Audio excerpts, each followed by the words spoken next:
Bam bam bam ba da da bam bam. Bam bam ba da da bam bam. Bam bam bam bam bam. Otamfuna tuamio. Niya waka ni se. Ene menyo jifubi adia. Wadi mi beye hana mwama nusio. Otamfuna tuamio. Niya waka ni se.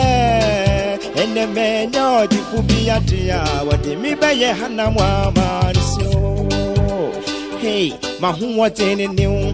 Makucha muneu. Midani batu wawo. Mijifu wani wo. Wanzo mimwa. Wajifuwa ni wonkuwa. Mahuwa tene neu. Makucha muneu. Midani batu wawo. Mijifuwa ni wo. Wanzo mimwa. Wajifuwa ni wonkuwa. Meje, meje, jeme. Ameni muwasyo. Jeme. Kumamini nkuniwa. Jeme. Jeme, jeme, jeme. Jeme. Vise udimu na mitusa. Jeme. Visi udimu na mitusa. Jeme. Jimmy, Jimmy, Jimmy, Jimmy. Jeme. Nenya ni munyamshebi mawa. Jeme. Jimmy na maudiso. Nenya ni munyamshenka udio. Sani ya beya wano riwe jifu obiwa wachirube use. Onko ane jifu ono. Jimmy na maudiso. Nenya ni munyamshenka udio. Sani ya beya wano riwe jifu obiwa wachirube use. Onko ane jifu ono. Meje, meje, Jimmy. Mameni muwasyo. Jimmy. Kumamini nkunimwa. Jimmy. Jimmy, Jimmy, Jimmy, Jimmy. Vise udimu na mitusa. Visi udimu na mitusa. Jimmy, Jimmy, Jimmy, Jimmy, Jimmy. Nenya ni munyamshebi mawa. Jimmy.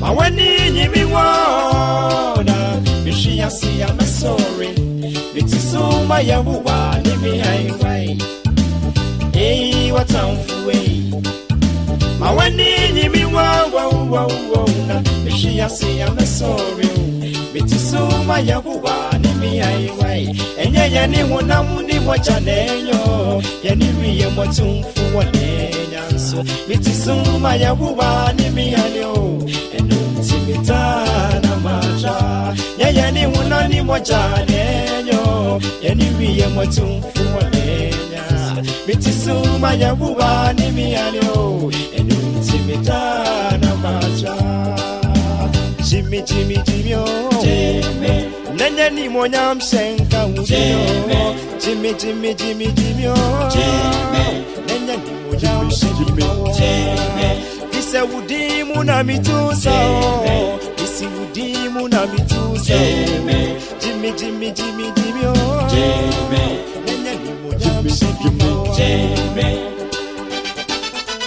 Jimmy na maudiso. Nenya ni munyamshenka udio. Sani ebeya wano riwe jifu obiwa wachirube use. Onko ale jifu wano. Jimmy na maudiso.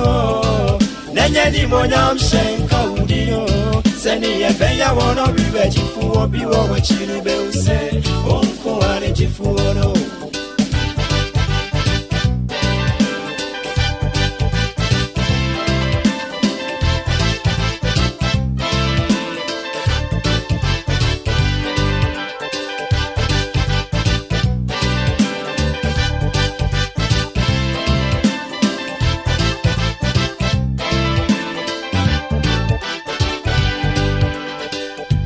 Bam bam ba da da bam bam bam bam ba da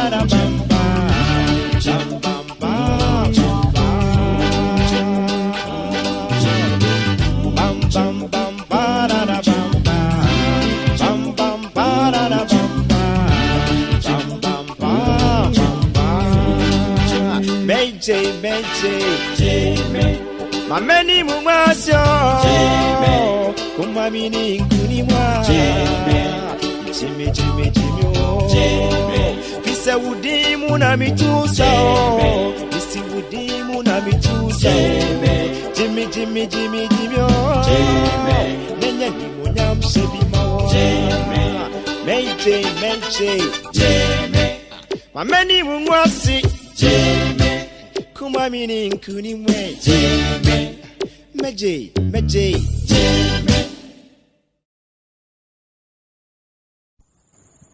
Mema mo nyina adwo edeba unim se eyebone dwumadi so ebre na wi du se esan esua de enu nti no nyadaje na pe baby partner na sase se adesua na eba no odi wakome nyina edi ekire baye mompaye ansa ne ase adesua na se okronkron ni edon no nie fa honhom kronkron no so na ene yen kasa me yetontruwa kosoa ne biye madwin kosoa ne biye mentiasim fa utumi no famemu na enru omai entem ijayo makoma ne omadwin de hyewonsa se be fa numuwe yo bonefo ne chichire ne no ene me na moasem nsu san ba bibiem mesane no efri ho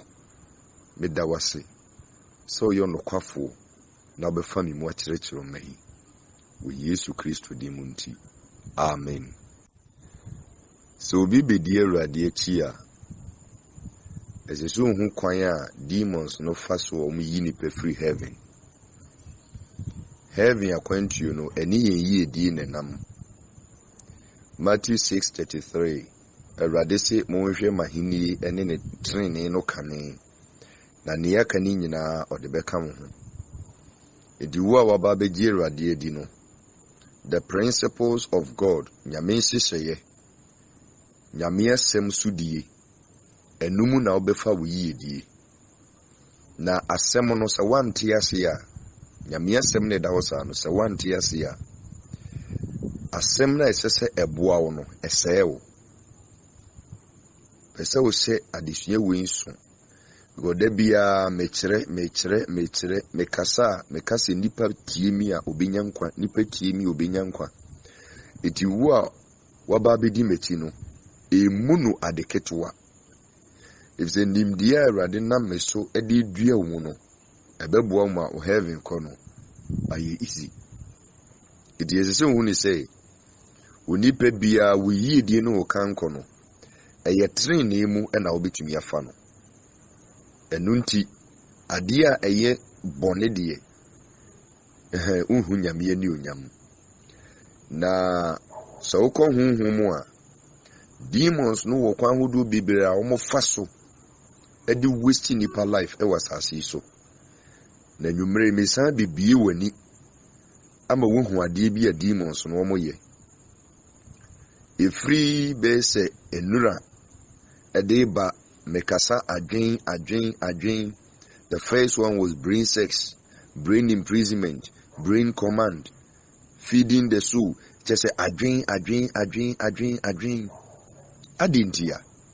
If the wadwen no ehia demons no anope mekasa no mekasa asem no se wadwen no wakoma eniema mienu we ehia demons no papa.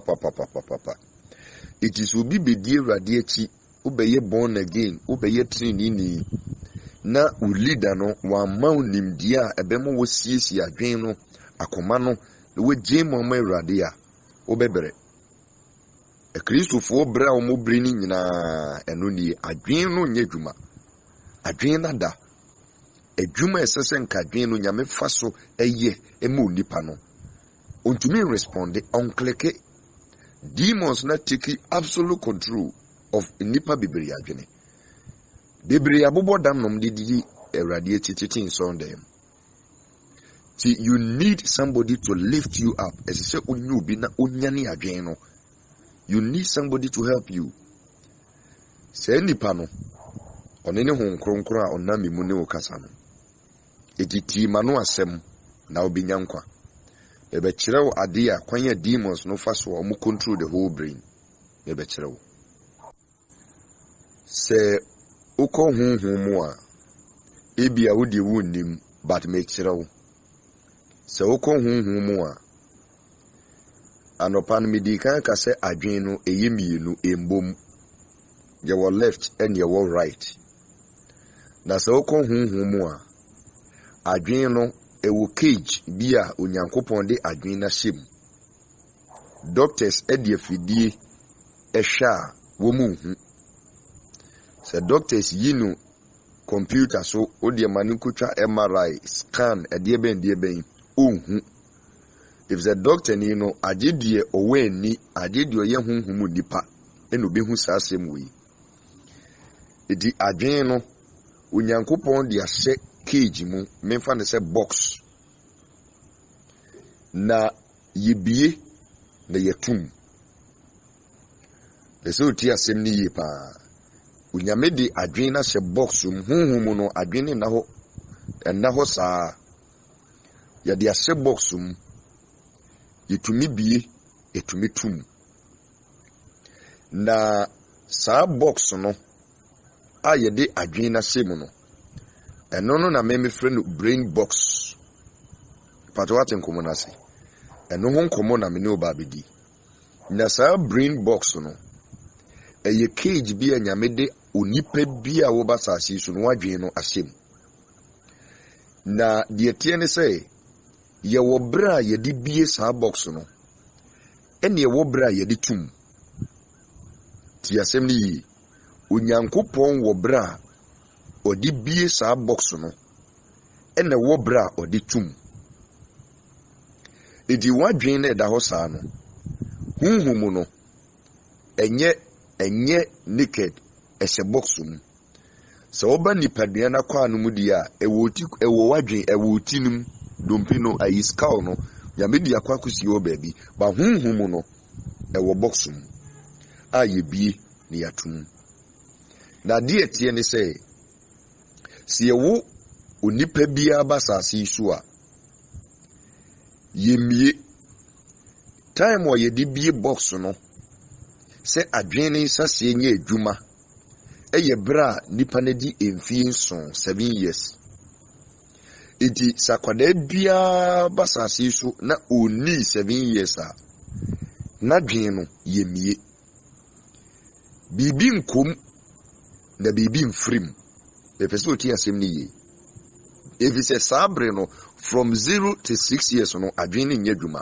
akwada biara ɛno nti na ubehu sɛ akwada eyi bibia otunka na okura wadwen kyerɛ osan sɛ woni 7 years a adwen no enye dwuma bibie woni pa eti spiritually no sɛ obi ba saasi so a eye when the person is 7 years ansa no a obofo ebeba no aba bebie adwen no odi key eba bebie box no afi efiri hɔ no ansa na adwen na sase ayɛ adwuma eti onipa biara no sɛ obɛhwɛ a before a wobedi 7 years no that period no from 0 to 6 years no adeɛ bi ebetu biara no unyia onkai sɛ sika atwa wa onkai sɛ sika atwa wo sɛ igya hye wa onkai sɛ igya hye wo because adeɛ bi a from 0 to 6 years oyɛ no onkai da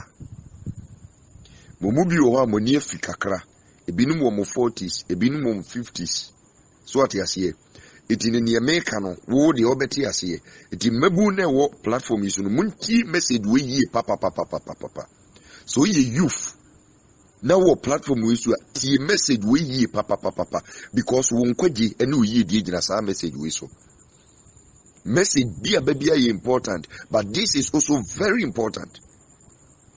It between 0 to 6 years no unipa bia no onkai ne ewusa no ye sabre no woyɛ wade bia te sɛ bodani eti wo ma mechiw sɛ wo ba bedware wa utumi dwane na kwaku dontu nam so na de namantem so atenkomo na sɛ onim fɛreɛ because adwene nyɛ dwuma eti ade bia beto akwara between 0 to 6 years no onkai but after 7 years no The moment I will be 7 years pay, then Yamia Suma a special angel. Wono or ye angel bakope or ye assigned to your brain, the box. Or no craki, you know. It obasa says no about baby. Afi will be after 7 years, no be say, Adreno Yamane Quanse afi the onsa see no ye juma. It is a free one on Adreno beginning ye juma. Ma a recorded a niema. Edi guwa kusise ebra ye diama ne beso ni asatum. Eti onipa bia wo ba wo asase so a wadwen no ye wo bra ye di bie no ene ye wo bra ye di tum. Eti in between the 7 and the time ye di betum no esese utumi hwe adwen ni so yie. Enti na onipa bia no matter how old you get, ube say after 7 years no time I was say because abre no 7 years now say we go school your mouth on sa eto your friend is saying was only ahwe say across wa entino P1 o madam a wo go school o kai no first day wo akwada wo ne kon wo class mu kai no me say me kai baby pa me sas school because abre na adwen ya be den ya baby iti after 7 years no ade bia adwene hu no e recorded the toho e kosa adwene nim de ani hwe de asontie de wo ye ade bia ko in and out of your life no after 7 years na adwene say or recorded iti se akwada bi enye 7 years na owu a na temu kwanya nyame fa so a obebu na ten no ejina ne maame ne papa be yeso se ne papa ne nyankwa akwada ne bi nyankwa ne papa ne nyankwa akwada ne nyankwa enu nti na bible no kire se kire abofra no kwan a won fa so meba so me bibi bible num enim di akyerew ene eti no se woba platform yi so a you very serious with the lessons na eba no because won kwaji ejina san kire we so wunyini ejina san kire we so onkoso ejina san kire we so di adi bia obe whatever your life is going to turn out to be ejina san kire so enipa bebre akwa sori besim ne wo manya sori so mfa so eti soma na me nyame asoma me no wan soma me se me fu nipa me di agro wasi me bie wadwim na me ma nimdie a uwu achi no ebeje nkwa edi esese wo se ne nso unipa bia no 7 years ansan ya ba bibia ne ya baby box no ibia ifiri hoko no adwene sase se oye adwuma na o record information bia it is a uwa kwadaba sase so na wenya 7 years na owu a maame papa ese hunu say akwada ni benya nkwa ejina moso wonya nkwa nso a ejina moso eno ni ade awrade ama mehu say sorono ka say ade onipa edi ni nipadua ye no 2 Corinthians 5:10 no o si etwase ye nyina kopi Kristo atemu ne dwanenim ho na de obia nam ni nipadua so ye no papa oboni o obetua so ka akwada we nso no ya mebie na dwim a manan a dwina recordu bibia nti kwan be ne befa so a yebebu natan ejina ne papa be ye so ni papa nyankwa wanya nkwa ni papa nyankwa ono nso nyankwa said the papa no wo yare bi a genetic series or the yare ne ma ne ba no de beto papa no sa pepepe ne de be ma ne ba no ti nyame ti di nyame no oye honhom eti na sim bi e wo ka bi ano ye honhom asem emfa ne tra emfa ne honam mu bebere matna honam mu ache mo di fufuo ni banku adane honam ache wo bompa ye honam mu wo tunyom honam mu bibie no wa ye ne honhom mu. Our Bible no ne yenko Ecclesiastes 12:1 osenkafo etia eye dumienu ni chichemu a eye baako ose kai wo bofo ewo wo mranti brem ansana enabone no edu kai wo bofo ewo wo mranti brem ansana ndabone no edu. There be how can kind Bible Noah. Remember your creator in the days of your youth. Remember your creator in the days of your youth.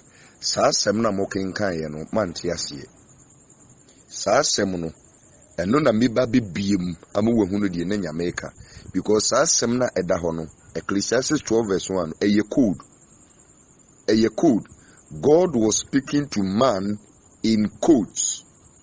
In order to understand the message na ɛda hɔ no, you have to decipher the code. As I say, ubie code no. Ubie code no a ayete say puzzle. You have to solve the puzzle. If you don't know how to go about it, you won't understand what God wanted to say. Na saa asɛm na ɛda hɔ no. Deɛ sɛ sɛ ohuni sɛ kai wo bɔfo ɛwɔ mmrantebrem ansa na dabɔne ne du no. Na Onyankopɔn kasa de afa wadwene no ho. Ade a wode wadwene no ba bɛyɛ wasase so.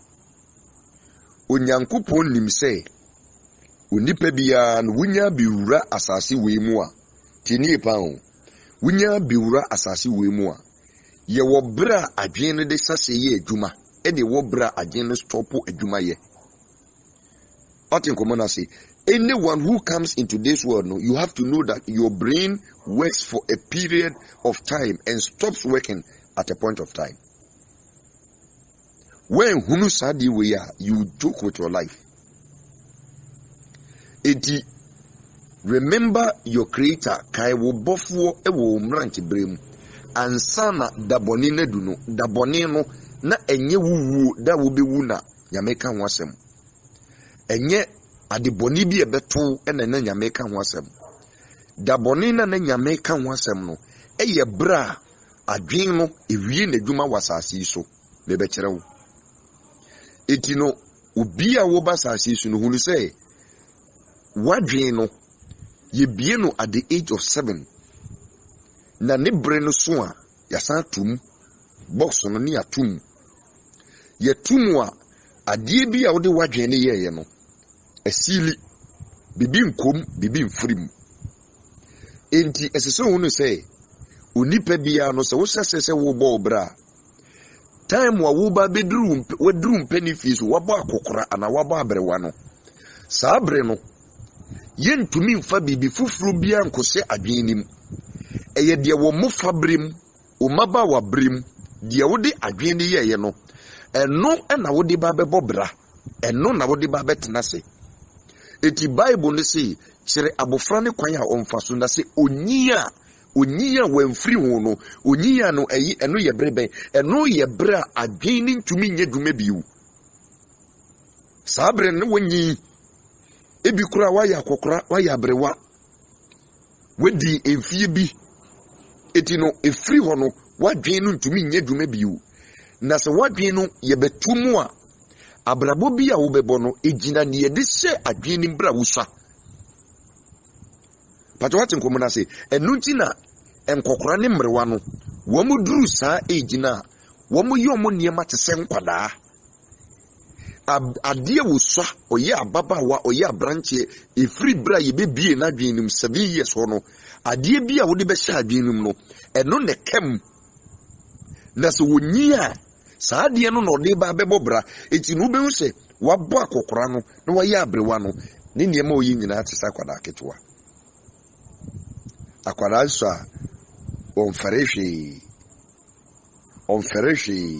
eti wonyiri du saa level no a ne ho pakora onfere enkokora ne mrewa no at that age no wo ma de a wo ye nyina ya seresem enki akwada ketewa oyi nkunya utimi sa akwada no ne ni gino ho odi agro anema oyi nkunya aseresem eti obi nyini no duru ne nkokora brim ana ne mrewa bomu a bi se ni sema o kenyere mfa kwam akwada ketewa between 0 to 6 years no o kasem a mfa kwam saa na obi nyini duru saa level no a na de bi o ye bia no mfa kwam eti the Bible no can say train up the child the way he should go chekire abofra ne kwanya onfa so na se onia wamfiri ho no na yes asem wi ya no Nyankopɔn nim sɛ adwen no ye wo bra ye bi no na wasase ye n'adwuma ye wo bra ye den ye tum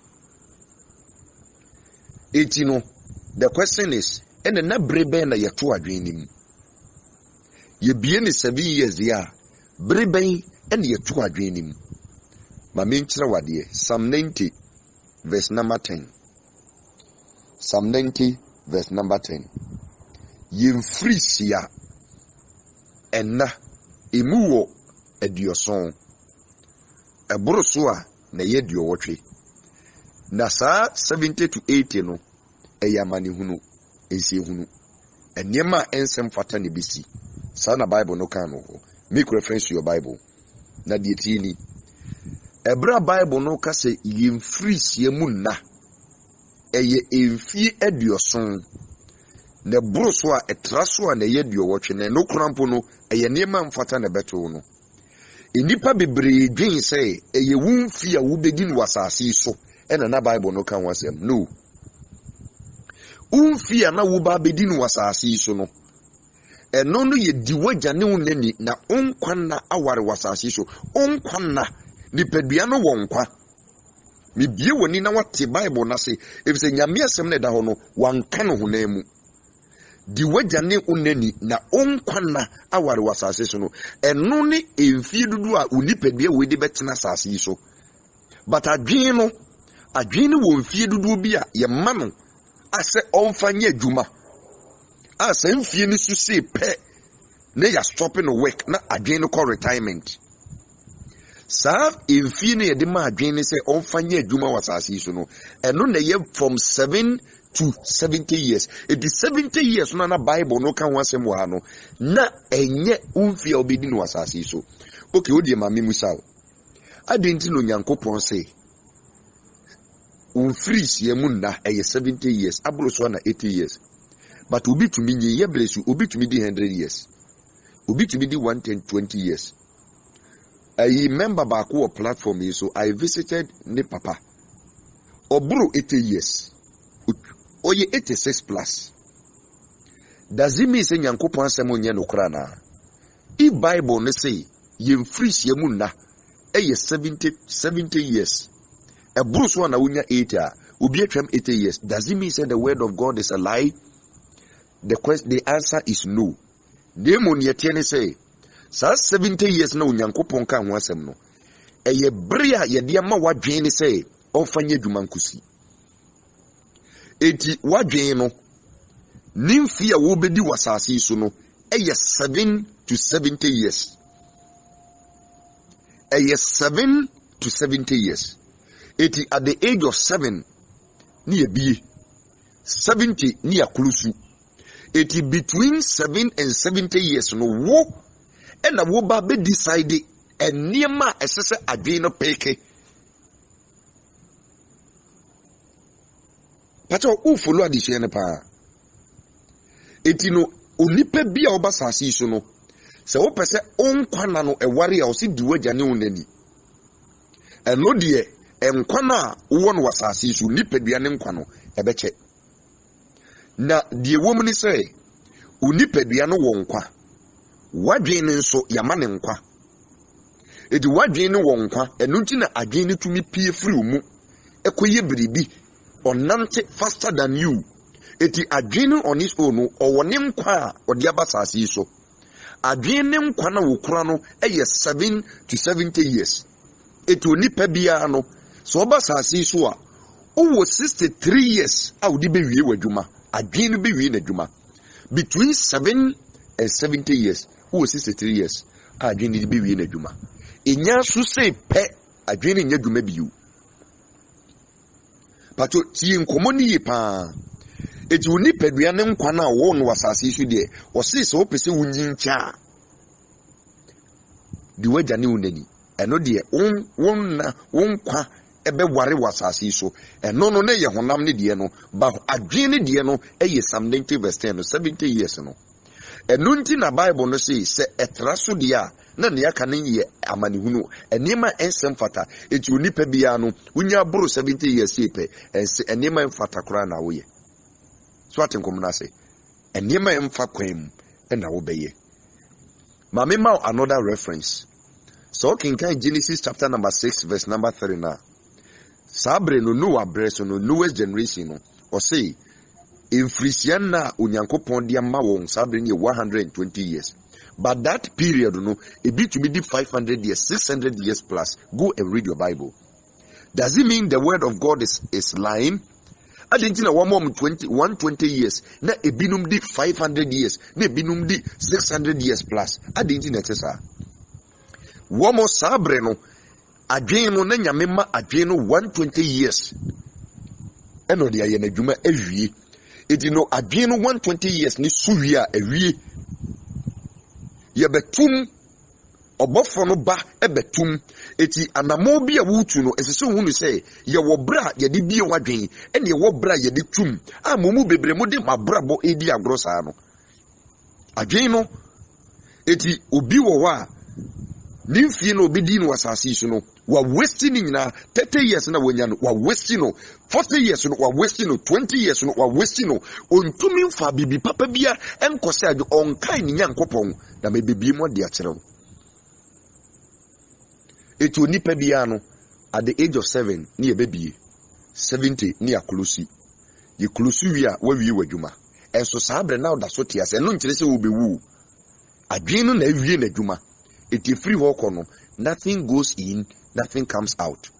Wo bompa ya enkohwe di obeye bia wo ye bone a ye recorde wo ye papa ye recorde adwen na wie na adwuma adwen no eti no eniema wo di gu adwen ni mu no tiasem ni yi eniema wo di gu adwen ni mu no ye nya bekulusu adwen ni se pe eye eniema aka adwen ni mu na wo di sise mu no eno na wo di ba be bobra eti se wo bedi 100 years 200 years 70 years ni so ne ye be lock adwen na de wo di sa adwen ni mu no eno na wo di ba be ye adwuma eti bone nko na wo di sa adwen ni mu a bone nko na wo ba be ye papa nko na wo di se mu a papa nko na ba be ye eti se wo di nyansa se mu a wo be hunu nyansa wo di jimi se mu a wo be jimi eti ne wo pani kwasea obi wo wa wani wadi 70 years enso oni nyansa bia untumi ni nkomo sa nipa no bra no ye ababawa oye abrantie no wamfa ni mapa wamfa nyansa nsa adwenim asai na adwen no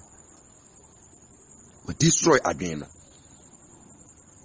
pato waten komo na se enti no enipa bia no so oba sase su a na wo ye adwuma ti asem ni ye pan o sa oba sase su na wo ye adwuma yedim se eye wadwen no na eye adwuma no enye onipadua no onipadua ne de eye an amplifier eti adwen ne command nipadua no so age na wakwakoye eti ade bia wo ye no eye wadwen ne de information ne ma wo se koye wi koye se fatu ha fatna ha faye se eye adwen ne ma wo sa information no eti adwen ne wie na adwuma wa wie ena between 7 and 70 years na say wo 63 years eti abrofo no tena say wo mu ni nyame nsese so but they know this spiritual thing sa huma de wo mu nim eno na before so adopt ye because ye hunu say onipa bia no at the age of 60 no na adwen no emra aka wo de be ye dwuma no eswa eti sa time na adwen na ye weak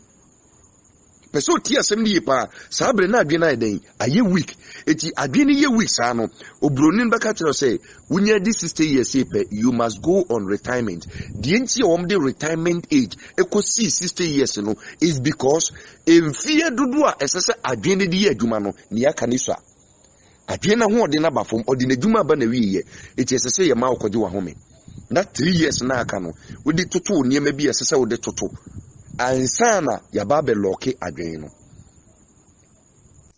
eti onipa bia no asase su ha se wo ba wo 63 years adwen no be adwuma because from 0 to 7 no 0 to 7 in between 0 to 7 enka ho aten komona say and 70 to the rest of in field do abedu asase no enka ho in between no 63 years enti Africa the entire African countries entumi nye yi me bechere one of the secrets bra adwene ye active eye bra eye 7 to 70 63 years no esese ye hunu say onipa bia wo ba be ye leader over a group of people no by the age of 60 no wadwen no aye weak obewie na dwuma Eti wu se nipa no on qualify say obe lead a group of people, especially the youth. Ba obe bibiri mu ha. Ade ba kwa ye ade wo ho ne say obi ba be di oman so no 60 years na obi di oman so 65 years na obu oman 70 years na obu oman Akufo-Addo is 70 plus ogusu di oman so he is leading you people to the grave because adweno ewie na dwuma eti ade bi Akufo-Addo oye ne no eye die time owo 7 to 70 no 63 years period na owo no enemo de se na dwene mu no eno na Akufo-Addo di ye adwuma eti time owo that period in muno so odwen or say or mine no obetumi ye ni yi a obehu say sa information na e ka adwen mu no eno di bibu o man no nimdie bi a wanya no ontumi nya mfa nkosa adwen mfa nya dwuma biu eti African nations will continue to suffer ayahwe American president the age of mom be di ade American president. They are young people. Look at Austria. Austria selected 30-year-old man, guy. So Omamedi Omaine so. What is wrong with Africans? A deba in Africa just say, what me say, who study a baby maya? Ye name dear no is sa. And yes, I no. Because an army of sheep led by a lion will always defeat an army of a lion led by a sheep. So wo enyanya omuye army now the jata edi omanimu a now wo army a omuye jata na odwan edi omanimu a jata in itself no is the king of the forest, but because of the leader who is a sheep no an army of a lion led by a sheep will always be defeated by an army of a sheep led by a lion. This is the tragedy of Africa. Because at that age, you know, adwene no ewie na dwuma, ebewie na dwuma, adwene ye weak, bibi foforo bi ntumi mem, bibi foforo bi ntumi empiem frim. Enuanom, esese motena se na mo hunu se Nyankopon so bi bedi nachi, na wennya nyame hu nimde, eti saa adesua me ne mu ye nkyerɛkyerɛ me ne mu ye, esese mo hunu se bra me ye obebuin se manfa niema papa anhyem manfa nimdie bi anhyem manfa niema bi ansa adwene mu a medi 70 years no bibie ne ho ametumi aye ne yi. That is the tragedy of Africa. Ghana, that is the problem. Etino adenti na oman no so be a civil servant and will be a public servant. Emrane say Yemanin call retirement. Just recently, the Controller and Accountant General Department was saying Yinko be free payroll so and what force who say those people are over 60 years and they are in the office. It is to go away. Meanwhile, the president is over 60 years. Again in Yejuma, we will continue to suffer because Adrena a leading nation no Adrena ye weak. As a sort of Bebunu ne be leading. As I say, they are not really active in obey lady. But look at Africans. Look at Ghanaians. It in penifon where they be a make say ya dian combine womuti mia, womuti semno. Oh, combine be ye. Kebesi somino. The country needs people who are having the active years. Obi a not geno a ye active. Obi ye bebuna or ye agile, where ye fast, where ye quick thinker. Dull-minded people obi enu wa do that age na na dwen fast. It is only obi no de mame famra from kakra se ye wo classroom me fa ne wo P6 na ye wo akwada bi a owo between 11 to 17 years a sa akwada no na dwen pick ne ma faster sin obi a wanyini. It will be a 11 to 17 years. So the ne kotena obi a ono so wo about 20 to 27 years Ubeo se akwada ne mo yi ade sen pani no enti wo classroom a wotumi ka say no pani toto na wama akwada ketwo aba bitwa wo ewo exams mu. Akwada na dwene ye sharper faster than openi no because the more wunyi no na adwene na ho de so te. Atin komo na say adwene ye adwuma opie ko ye adwuma enti the more wu nipadua ni nyina ego no saa na adwene so ni fie de ma no na ego. Eti yense say obi a owo more than 60 years ebedi o man so. If you install people like this on your presidential seat, on your governmental organization, they are leading the nation to the grave. They are leading the world to the grave. And nothing na Ghana egu, and nothing na human gugu no, adweno into me nyeduma. Adweno into me nyeduma. I am sorry for Ghanaians. I'm sorry for African countries. I'm so sorry for Christians because we didn't get the knowledge. We did not get the knowledge. It had the retirement age in a peggy 60. Secret ne woman no and a may yachero. I think common say. It mumududua. Mababet net na sorry them. Namudi moon fee edi agro. Na enema fun na mudi system wadini muno. Kai wo bofo wo mranti bremuno. Me ba bechero. It you nipa bebre wa. Time wadini ibebi no. Free mu fasen kwase ade no de ahya adwene mu saa eno na adwene so ye dey ekipu eno na adwene ye dey ekipu eno na adwene no ekipu eti no wa betina son dem me na me ba ya che me bagyawo me na me nim wei me na me bottoms ense hunu nko a. Some people are joking with their Christian lives by following the wrong pastors and they are staying in the wrong churches and no ma dwene no Bible no say kai wo bofu wo mranchi brim eti eye between 7 to 70 years no and necessary wo no open nyame hu nimdie as you get the knowledge of God and keep it in your brain for say adwene nim na say dabone no ye be lock adwene na wotumi agina sa asem no so e de nyankwa eti so nipa ubenya nkwa ejina sa period no so that number of years na adwene be ye adwuma no sabre na odi benya nkwa ba ye mu bebre wasasi so a besim ne nyame hu nimdie bi eni utirim enipa bebre ya ba be di awrade achi nimdie bako bible quotation bi eni nitirim nyame asem bi eni nitirim obi wo okora nye platform wo isu no ba ya anka nimdie a efo nyame ho krampo no ka onya bi da enso not asori dem not asori dem o esunka onye nimdie biada wonim principles wonim say yesay wonim say tese wonim tese wonim hwe eno de tete ason them.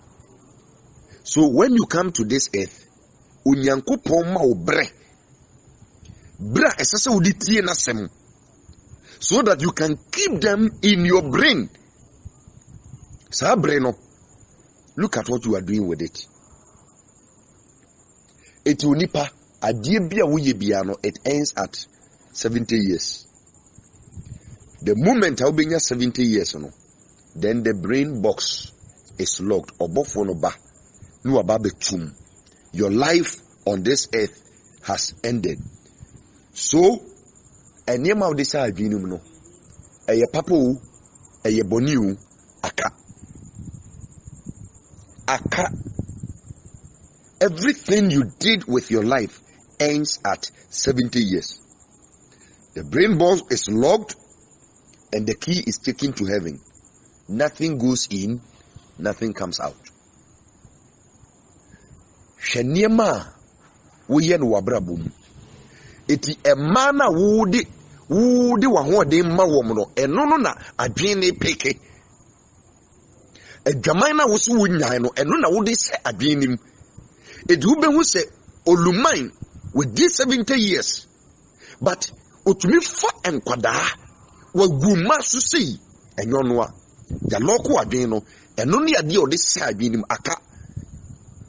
aka eti dia wo ye ne no esese hunu say eye bre nyankopon de ma say wabai nyadaje nyane hunimde pe ne ho asem fa sem ne si wu what in common say remember your creator kai wo bofo kai wo nyankopon no bra wadwe no betumi aye bribi bra wadwe no betumi keep information about God jinim de men tena so dem ho njimi kwaso dem kosasa ye bibi waso dem ho onye bi jimi nko a osoria ensanom konkonsa adwaman akohwie tese make up ene mafunko no digu adwenim de woye ni nyina no adwene record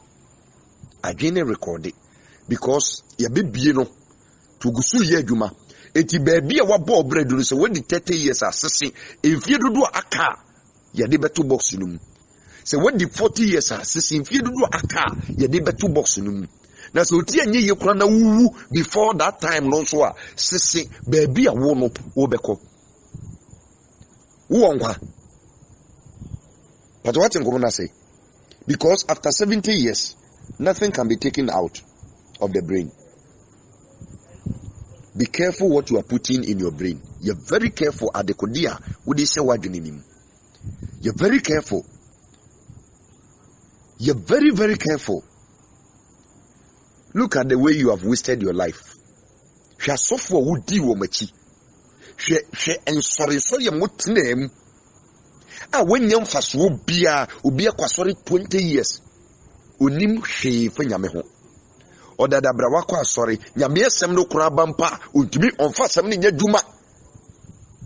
Ubi wa platform is just as someone make a gunaswiti or find Juma or find Sena Jinim Obebre. Uninkwa, unyankwa, because Sabria. So say Kai wo buffo 80 Kai wo buffo no a Sabri. Sabri necessary would jinya me hunim dear, now the Sardinim. Sabri necessary woman yanko pass some young ma a wajin him. Now who answer.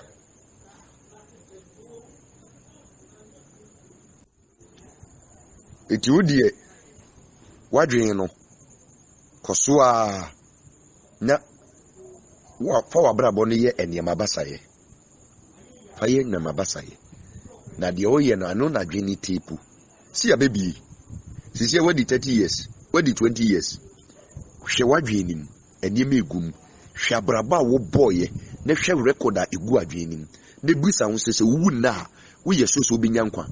Because whom we na unya 70 years, who was 63 years active. Ah? Beno Caseno, a binuma bonkokra, a binuma bombro, a binuma trasa age. When to me and fa one kind of buffo, when to me and for Yamia sem cra, Yamunim dear senimu, and they were do sa age in the Yabetum oko. Buffoni the key no co. It did the attendant say, when you do sa 70 years no. Or Buffalo Samba, no ababetum. So what you say, Babetum, no disappointment. Now, at the age of 7, no, so both no be box no key no in between Wajen and Temono. A honum no diki near the eto. Tinipa a draining Temono, a honum near diki no is ye. Enti Memphane say, a wo mumma so utrizi pan the aqua, a wo mumma so honum side. Na a hono unyame edi adie bi se wo hunhum adwen hono.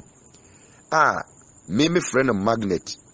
A man de meka magnet on be but a man de bia meka steam wa enom be hu.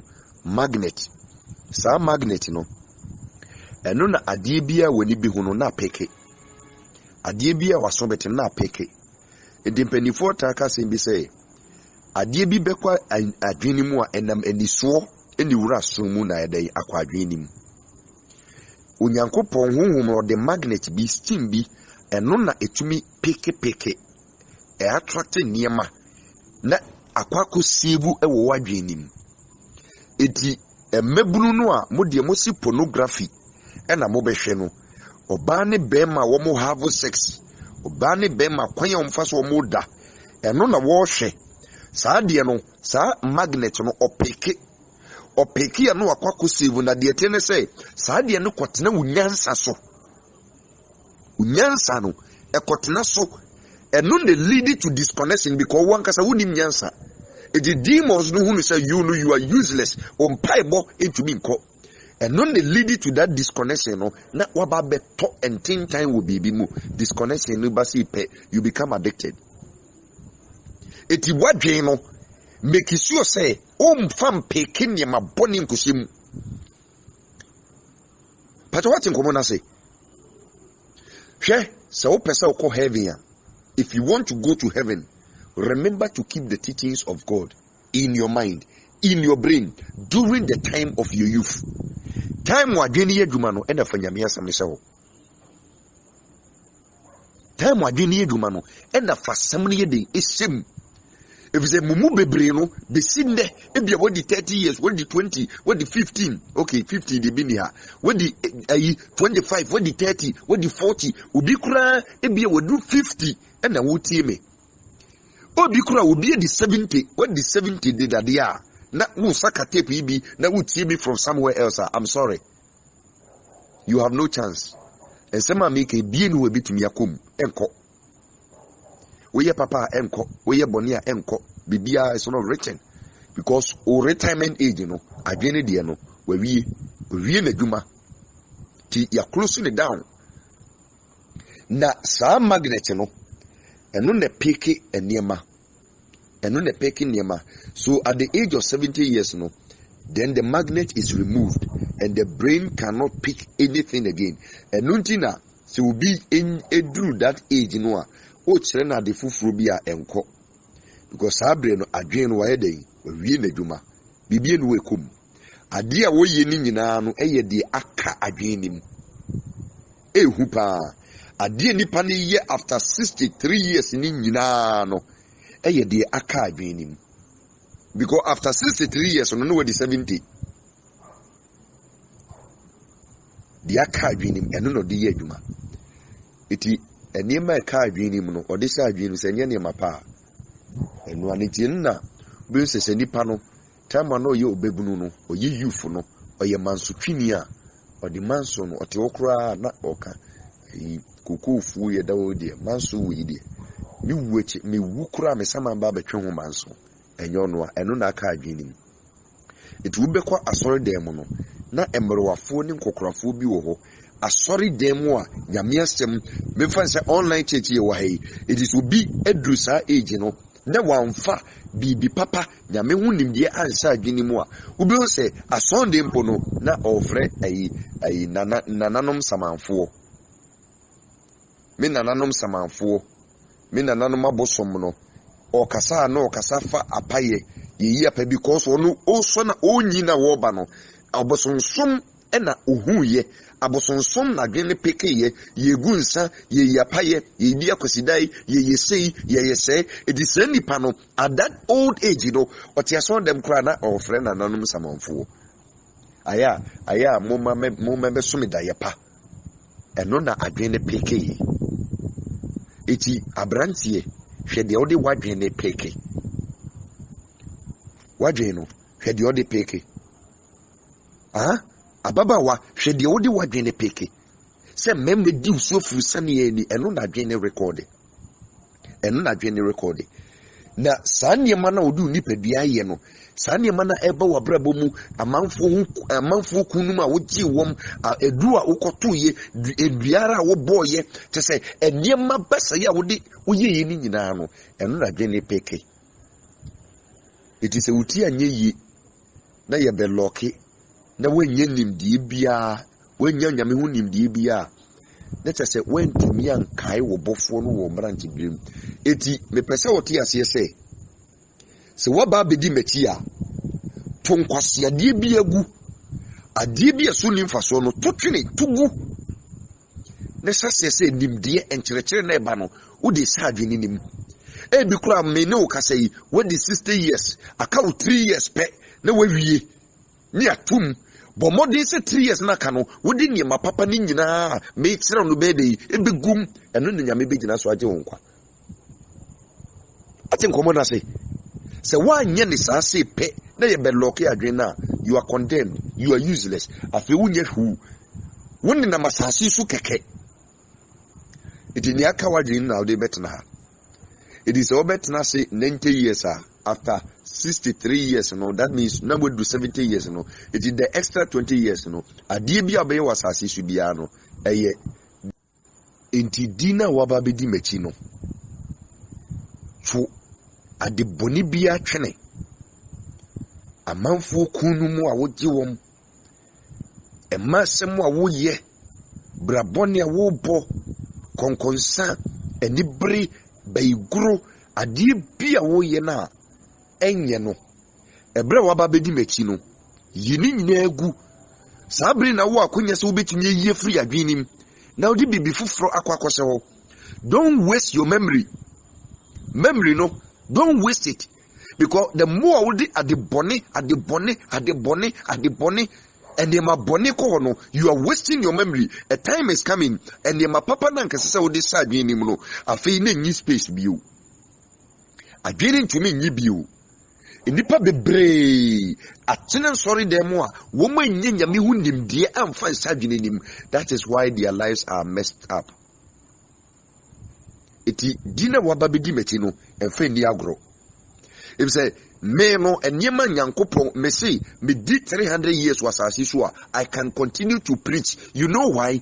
Because madwin no enyema me die sem nyame hunim die abewure mu no ye be lock ne kura bebregum bebre tem eno na ebe ye adwuma eti onipa bia no ye be lock adwena na ewom no eno na ode ye adwuma edi se wungu ya eno na ode be ye adwuma eye bone a eno na ode be ye adwuma eye papa eno na ode be ye adwuma nyansa wo mu a eno na ode be ye adwuma nyansa nimu a eno na ode be ye adwuma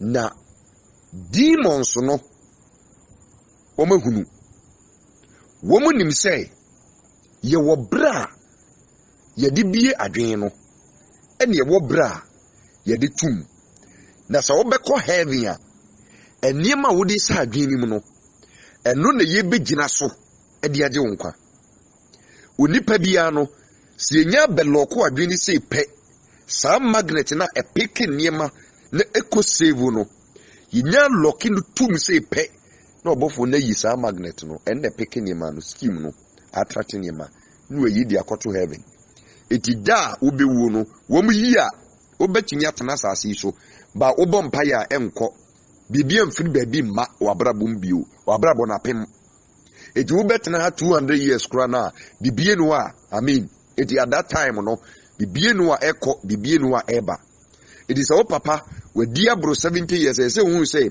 bibi fufuru bie no obetumi aba ade obetumi ya ne say honam fam no ni nipadua no obetumi anu maduro ama nipadua no atumi akwa aba ba honhom de say ye beye bibi e de ama no honhom no no way say obebọ mpa ye de ama no na bibi aba na brabom honhom no no way wawie na dwuma ya kloso adwen no ye de kọ etu ye hwema no wenye spiritual work bi no ekoso na brabom ni aka nyina ye ni nipadua ne nkwana ewasase so nipadua ne de na obetumi ya de ama no edi demons ne hunu say onipa bia no wunya basase so a eye 87 eni bebi 70 years ni aloke eti no they will occupy you one be occupy wasase so much so that you will not keep the word of God in your mind.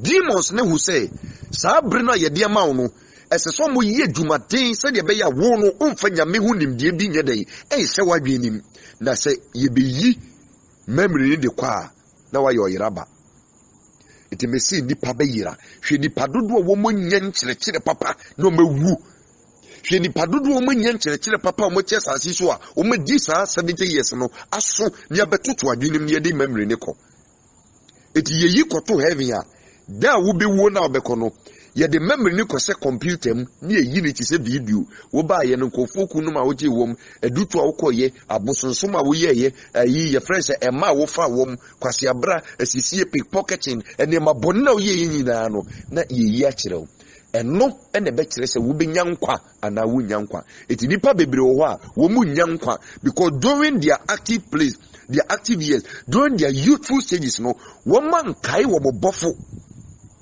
dio ye wo no wan kai mo wan kai se kai wo bofo no kwan be na befa so obekai no kai se wo bi na ye wo no wo hunim de kai se nyame yesem da ho de se wo di sa adwini na odi so wanya ne sa se pe be se ye beyi dia wo ye wo de wadwe ne record ni nyina no ni yi di kirewo eno ne be kire se wo be nyankwa ana se wo nyankwa demons no hu sa di ni ntino. They do well to occupy the brains of men. This is how they control your brains. So, she. Woman nim se omu jai wa. Wono ba ko tie Nyankopon asem na odi asem ne sie wo mu na asem na ba beje wo nkwa. Eti won be ma wa bobre bia untumi mfa nyame asem nyame hu nim die bia enkosa adwenim. Eno nti na nkofo bi wasase so a woti nyame asem na ne bu afu. Woti se so vu bu preacher na wadwa. Mumu bebre no mu bu asofo nimtia ma mu asofo ma fo ma nya hwe ebi kura wo kura po no wo dili matempen ebi kura asase no ensema meka no wo ka te ho fa so ho asema wo ka die emfa kwan mu ebi kura no waka sa de ni pen enya moa eye demons na they will make sure say they occupy your mind with useless thing. It will be be na dream no eye na dwuma nko ho asem ne gum ne sika asem nko ne gum na busua ne yire ne dofo ne mpana ne nkwasi asem eno nko ne gum wo be ko obi adwum no oni adwi bia woni nyame woni ndie bia wadwen nim. Oh, what a tragedy. What a tragedy. Hwe me pese oti ase se enkwaji wo yi e was expiring date. Salvation e was expiring date. Eti wo de assassin ba bia wo wabo obra na kwakodu. How many years are you? We di mfia he. E aka mfia he ansa na wo yaba be loke wadwen no. Aka mfia he. Aka mfia he. Wo de assassin. Salvation was expiring date o. Se time ni nya so se wom wa wie. E be loke no. Near the memory akwa to heaven. Afi at that time no when you no awie no afi na wo no over you are a lost cause, you are condemned uninkwa so bofu ni nya ba no be loko adwen no na oyi memory no ko sa magnet steam no oyi kwa ese hunu say what the form it ye free hono enema odi sa adwen nim no eno na ebe save bibie ni ho bio but what in common say bibie ni ho bio sa brain box no de metiri ya meka ho asem no eno ena abrofo no ebio ahonhom mo somo mo de omu di omo hyehyɛ so ma wo eto omu bio ma dwen mo hu sa de eno na omu study ya eno omu de the black box. It is obesha aeroplane bia e wo black box. Sisi omu asase ye cars ne e the black boxes e ye den ehim na aeroplane no se ekokrase na esai tete pansam eye bibia wunim womu ni said like we ma edi aeroplane achi they don't care adie ba kope eni hia wom esese omukọ crash site no mukọ recover eno ni the black box eno no brain box no said nyankopon si operate adwen no eno no na inventors no esuan enom hu say no eni betumi ye bibi entisa box no black box no plane ni crash tete pansam said tay eno de enye hwe sa nimdiye no honom na brofo no kofa free enom de ye the black box eti plane no be bia wo ko bia no ne dwumadi a plane no be ye bia no ne lifespan was asisi no e record sa black box no eti de ye ya plane ni konya crash no enne mamutumi di information ne ba say ne say it is a engine fault bar black box no record adie bi ekoso wo plane nim no black box no record it kepu bibia it ye no na se omuko yi free crash site wo no me de ko se computer nim na omo software ni ready na trom de ma plane crash no e bai it cars no ananse omo ye no hybrid cars proper cars na 21st century cars na eba no wo mo de black boxes e hihiem it be bia kan ko bia no e record womu study adwen no ena womu de yes ade no enuanom womu recover ade no free ho a e kire se ni si saa na da no da wo bewu no se wanya 70 na wudi a wasem amobo eno kura nyame bebusawo adenti ena 70 years no time asese adwen de ye adwuma wie ne anso na wuye. If you die a premature death, you will go and answer to God. So me drew the topic of premature death. Obete the American say. It is a sabre soni yi sa a memory no a magnet no box no ye betum ye yi memory de kwa. Eno na atimuda ni be yi dia kyerɛw. Nya wo ye nyina black box no are recorded It is any Indiana brofonde black box no. A honum ni free. So I think say a honum ni free. It me pese me busa wo. In fear hin the wedi.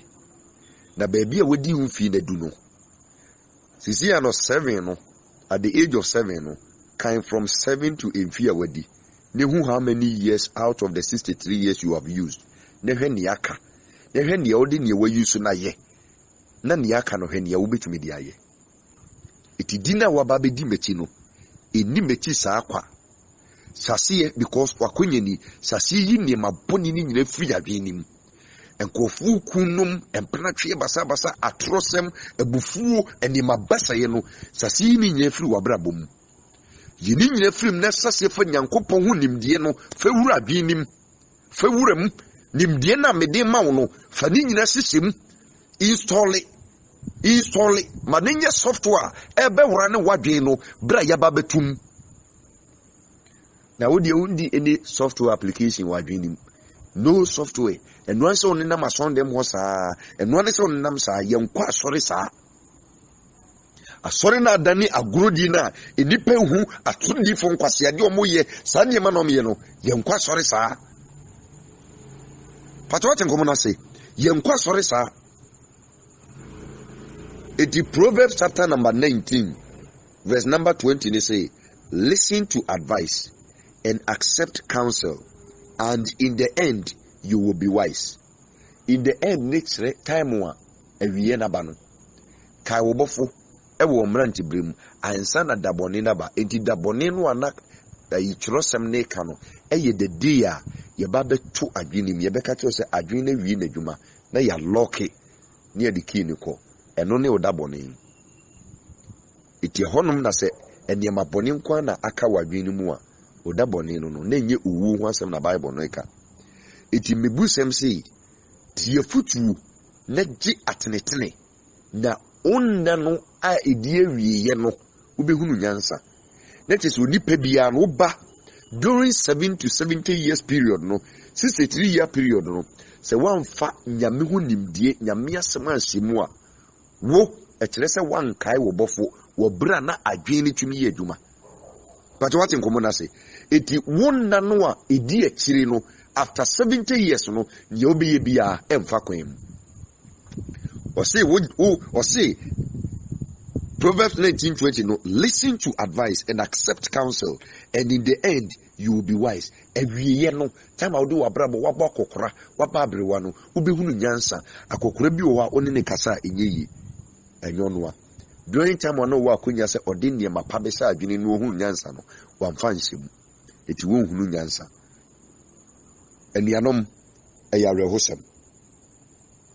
eyarehosem papa eti dina waba be di mechi no eseso hunu se demons no they know say wadwene no so mu jao na odi nyankopon hu nimdie de bia na odi nyame asem him eti adwuma na meye wo ha no eniema na menim usua no demons no mpe kura se nyame bi wani ama wo hu ne esi e wo honhom sunsun wiase a ka obehu se demons no omani abre na isa se Kristo di mesie wo ne muninti no wo me yemhwe yenye the demon word no they against the me no because sanim die na nyame na meso de mamo no sanim die we no they hate it akwa ben kura na wasori a wo sane san nipa free ensem yi nipa ben kura na wasori a wo ma ye honto yi ankofo ye form no mu oyi o mu nyina free ensem yi. That is what they are saying. Nyame mie wani nyame son da ye nyame manhu ne ekoso e wo the demonic world. They hate me, I hate him. Satan himself me metan no I hate him. Me time no papa o ye me time for kokoko me mpena sem ba bia me ni be sie bia no me pamo no me gu nani mu ase me yi ni secret ni pie hwe ne wo de wabra boy it demons no they know and the omo ye ne say they like to control your mind, ask you to do kwasiade and ye mafun no mama wo ye no mama oh yeah, now oh yeah, the manipulation of the devil. This is how they control your brain. They know say so mo ma kwan e ma wodi nyankopon asem ya me hunim de e be sha adwene mu a you will be free, you will be saved. Wo be nyankwa it wo mo ma kwan. Etina assassin meka say onipa bia wo yiedie no ofa free training. It is a waba bedi Christ achi now so you born again now you're training ya mame papa me pese obi wani na asem wanwumre me no ka no otwe wadwen koso look sharp papa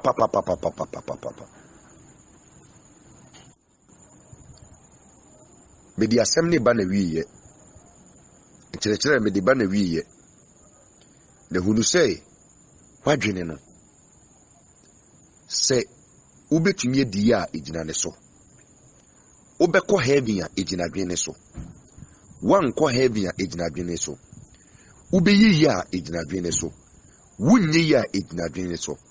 This is how the demons control your brain. They know that you have expiring date. They know it. The nipa bebree aware. Womonya aware nintino. The devil is pushing you people to do things enye. Enuti na se obi ba saasi so. Na ne mofra blem. Ya nkyere ne kwampa a wonfa so a. Obenyi no ontumi nantim. Eti sa kai wo bofo e wo mranti brem ansa na daboni ne du no. Na ye sa asem wi. Brain box kwanye hunhum no Nyankopon asese adwen ne se e operate no. Na ye sa asem no nyame ka ho asem. Enye bibia eye sa asem wi e na Awurade ka ho asem. Onyankopon hu se wan kai no wan fa ne hunim die anhye wadwen mu edaboni biba. A day is coming when your brain has to go on retirement. As I say, or retire ujai ne juma. Said ye honam fam no ye ma uko jai juma at the age of 60 no. Eti o mind Ghana me say so mind Ghana betumi ayi ya ejina ensem bi say so ni ye bie enipani e bie nipa dwim omoma hunu say onyame ade bie wasasi so no e wo kyerosem. Eti the science for ye no near scientists discoveries near the ade omoye no afi won say ni nyina wo Bible nim. Won say Bible no a scientific book so but omo no omo nyi nyame ndi na omo ndi nyame nhyehyɛ so nti no oba no aba be ka kyerɛ sɛ nyame bi ni hɔ sɛ nimdie no okofa firi he eye hunhum asɛm okofa firi he eye ade nyame ya yefise bibie ni we wasase so enye nyame na ye eti eye ade nyame ya ye wo hɔ na esa sɛ wo mo no makɔpɛ ahunhum bi edu omo nhyehyɛ so nti no saa ahunhum no bua wo mo discover de nyame ya ye no mo dia ba be ye niema kese